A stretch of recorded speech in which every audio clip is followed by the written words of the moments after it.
മദ്യലഹരിയിൽ ഉറങ്ങിപ്പോയ railway gate keeper rail gate അടച്ചില്ല. ലോക്കോ പൈലറ്റിൻ്റെ സമീപനം വണ്ടി നിർത്തി, അല്ലെങ്കിൽ വലിയ അപകടങ്ങൾ ഉണ്ടായേനെ. വാഹനങ്ങൾ ഗേറ്റ് വഴി കടന്നു പോകുമ്പോഴാണ് ഇദ്ദേഹം വെള്ളം മേടിച്ചിട്ട് ഉറങ്ങിപ്പോയത്. അതിന് നമുക്ക് ആദ്യം ആ ദൃശ്യം ഒന്ന് കാണാം.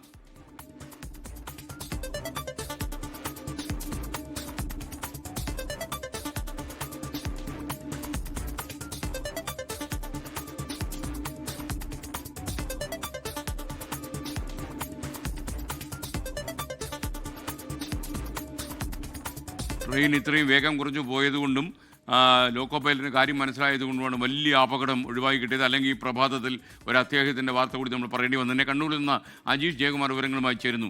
അജീഷ്, പിന്നെ ദിവ്യൻ എപ്പോഴാണ് ഉണർന്നത്?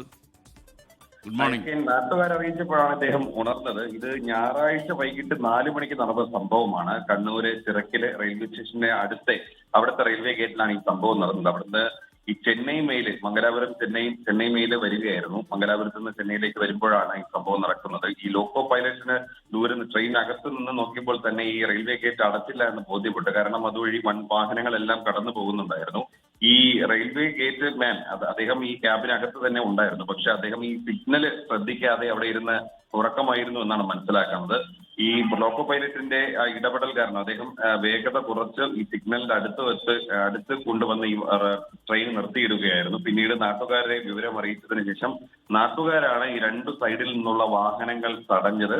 പിന്നീട് ഈ ട്രെയിൻ ഏതാണ്ട് 1-2 മിനിറ്റ് അവിടെ നിർത്തിയിട്ട ശേഷം പിന്നീട് എല്ലാം ഓക്കെ ആണെന്ന് അറിഞ്ഞ ശേഷമാണ് അത് അവിടെ നിന്ന് കടന്നുപോയ ശേഷം ഈ നാട്ടുകാർ ഈ വളവട്ടണം പോലീസിനെ വിവരം അറിയിച്ചു. ഒപ്പം തന്നെ RPF-നെയും വിവരം അറിയിച്ചു. RPF എത്തി ഇദ്ദേഹത്തെ കസ്റ്റഡിയിലെടുത്തു. പരിശോധനയിൽ ഇദ്ദേഹം മദ്യപിച്ചതായി കണ്ടെത്തുകയും ചെയ്തു. അദ്ദേഹത്തെ ജോലിയിൽ നിന്ന് സസ്പെൻഡ് ചെയ്തിട്ടുണ്ട്. മറ്റൊരു റെയിൽവേ ഗേറ്റ്മാനെ അവിടെ നിയമിക്കുകയും ചെയ്തു. എന്തായാലും ഗുരുതരമായിട്ടുള്ള സംഭവമാണ്, ഗൗരവമായിട്ടുള്ള സംഭവമാണ്. എന്തെങ്കിലും ഒരു അപകടം പറ്റിക്കുന്ന വലിയ അപകടം തന്നെയാണ് ഒഴിവായി പോയത് എന്ന് വേണമെങ്കിൽ നമുക്ക് പറയാം. എന്തായാലും ഞായറാഴ്ച വൈകിട്ട് 4 മണിക്കാണ് സംഭവം നടന്നത്.